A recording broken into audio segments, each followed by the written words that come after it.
Sipra at Pua. Seryoso ang mukha ng paraon. Dumadami na ng dumadami ang mga Hebreo. Natatakot ako na baka maging mas makapangyarihan sila kaysa sa amin. Kayo ang mga komadrona ng mga Hebreo, kaya kayo utos ako sa inyo. Ano po yun, Manari? Kapag ang sanggol ay pinanganak na lalaki, patayin ninyo agad. Pero kapag babae, hayaan ninyo siyang mabuhay. Nagulat sina Sipra at Pua sa sinabi ng hari. Ha? Napakalupit naman ang utos na yun.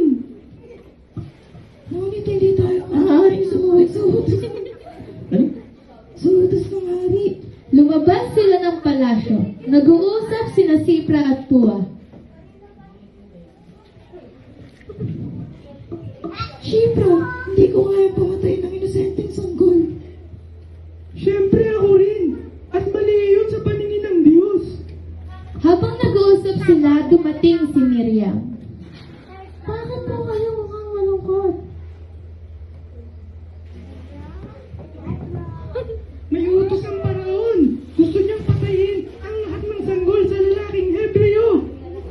Wag. Nakakatakot naman po yun. Oh, Pero masusundin natin ang Diyos kesa sa maling utos ng hari. may bagong silang na sanggol. Sa bahay ng isang Hebreo, may bagong silang na sanggol.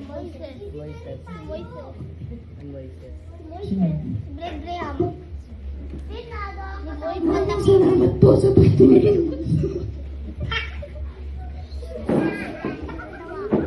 Ingatan mo mabuti ang iyong anak. At huwag mong ipaalam sa mga sundalo na mayroon kang sanggol na lalaki. Tutulong po ako sa pagbabantay.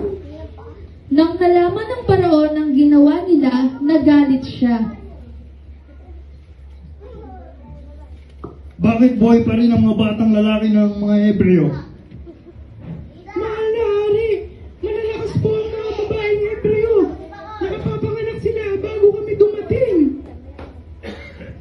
Kaya hindi namin naabutan ng mga sanggol.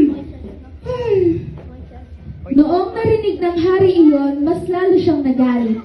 Kung ganoon, iuutos ko sa lahat ng tao sa Egypto, ihagis sa ilog nila ang bawat batang lalaking Hebreo. Natakot sina Sipra, Pua at Miriam sa sinabi ng hari. bakit kailangan ipatapon ng sanggol? Ay, naku. May hawak na basket si Miriam. Kailangan natin itago ang mga sanggol ng Moises upang mabuhay siya. Nawa ay protektahan siya ng Diyos.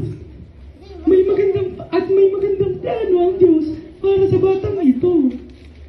Inilagay ni Miriam ang basket sa ilog at pinaalon. Balang araw, tutulungan niya ang ating bayan. At doon na nagtatapos sa